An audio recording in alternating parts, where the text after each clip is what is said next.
like Ruby Rod. Put you on the spot. It's super green. That's See? all like... Boom, like, super green. Super green. Everything's super green this week. Definitely. Except for, Lazarus. It's really blue, so Superman. But, I mean, you open it up and it's brown and green and other colors. Don't blue and green make There's brown? a little bit of green. Kind of. Or they make yellow, don't they? You're the colorist, kid. Whatever. Alright, anyway. This week, we have lots of stuff. Last week was kind of light, and for some reason, they just felt the need to ship everything this week.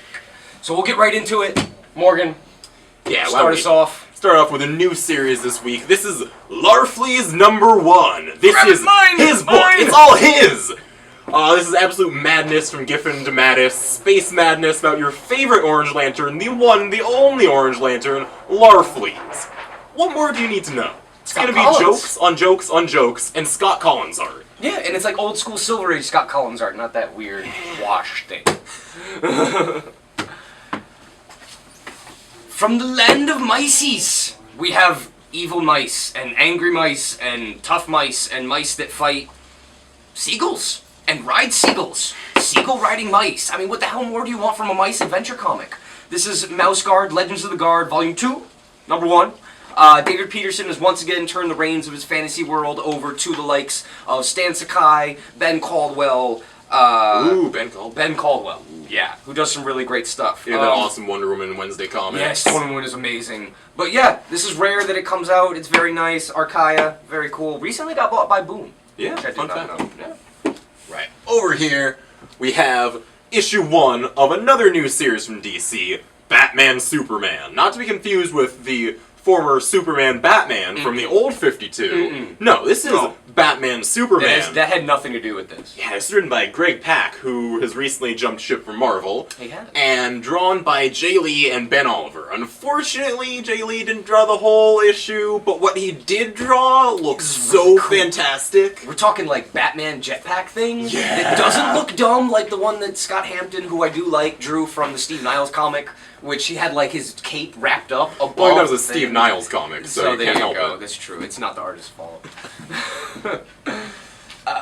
From Marvel this week, X-Men #2 by Brian Wood and Oliver Coipel. More importantly, this is the nicest mutant-looking book on the rack.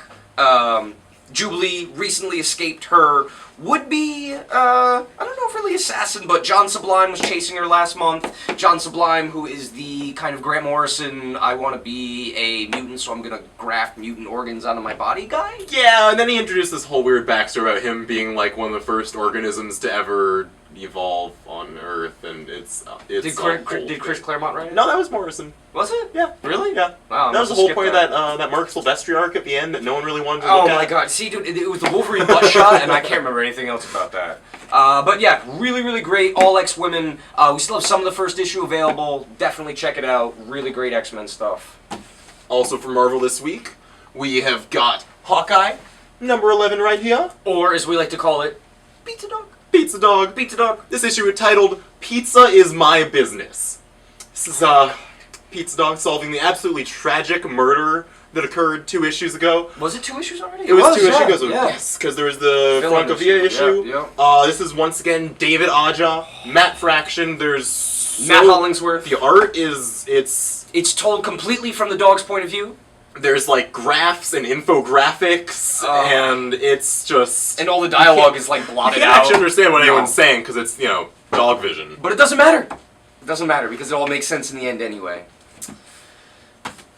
Something that I wish had made more sense in the end, maybe I'm just not on the right wavelength, frequency, whatever, but this is Change. Arla Scott, Morgan Jeske, Sloan Long, Ed Brisson on letters. This is the very strange and bizarre story of a Cthulhu-type monster that comes and eats L.A.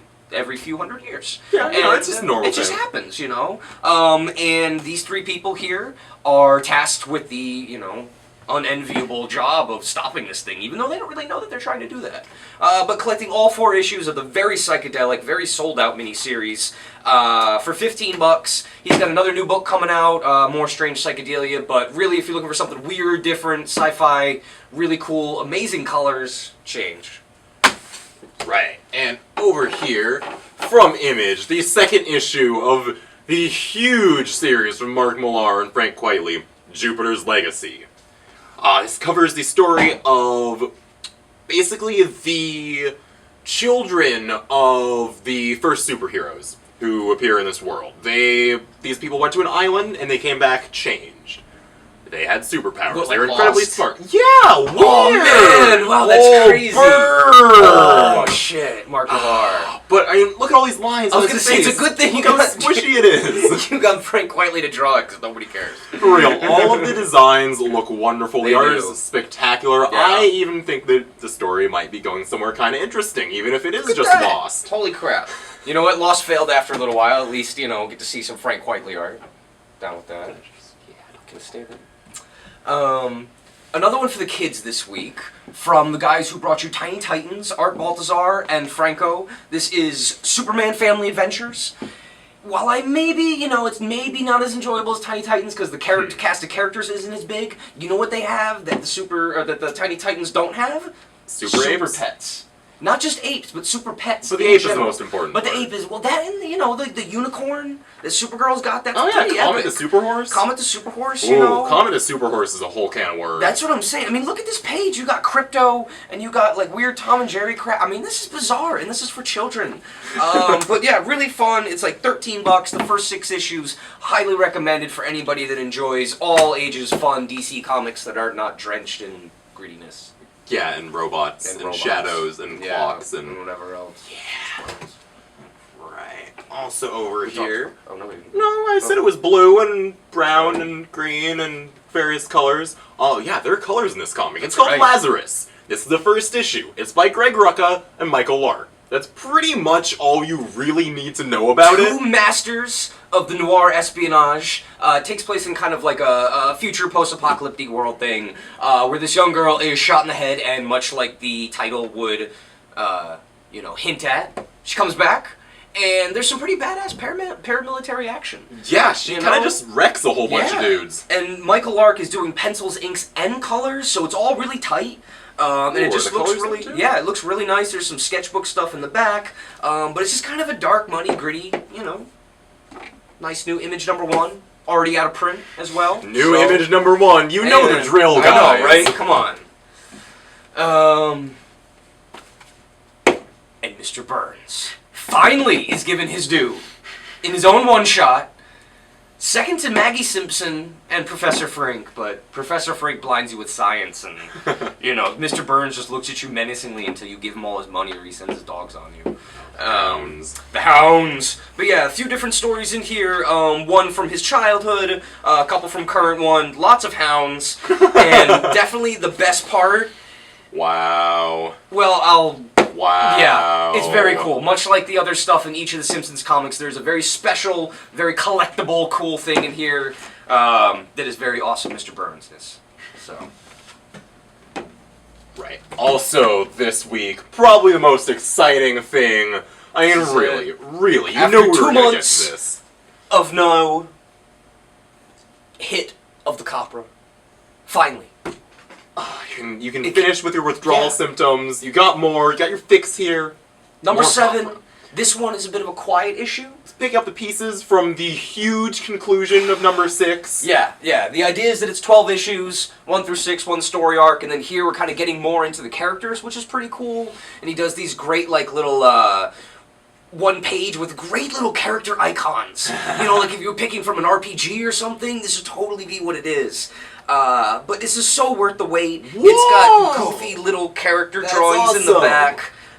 It's the beginning of another awesome 6-part fold-out. Yeah, it's for the other side of the big mural. But yeah, Copra, Fife, it's just not much more you needed this week. What a perfect way to top off the week with that. And finishing out, you'll never guess who did our cover of the week. Oh, I know, really? Never. Like, we what? don't talk about him a lot. I don't know who this he's guy kind of is. crappy, but maybe, if he keeps doing these Deadpool covers, maybe, Maybe eventually he'll make some good comic at some point. Deadpool, what could be cooler than punching, or, more like jump kicking a cheerleader in the face? I guess it would be making fun of Mephisto while sitting on Mephisto's,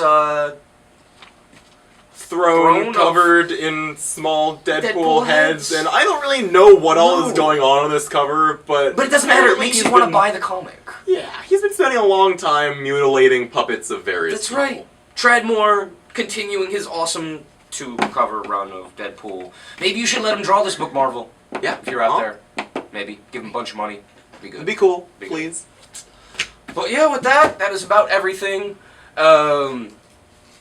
We will, I guess, yeah, you know, save your pennies, steal your kids' lunch money. There's a lot of stuff this week, definitely. But we hope to see you all here today, on Wednesday, the most glorious day of the week. And thank you, Morgan, as always. You're not welcome, but See sure. what I have to deal with. You know, it's a good thing he bathes, at least, you know, other than the monkey. I know one of us has got it. I know, one of us does. See ya.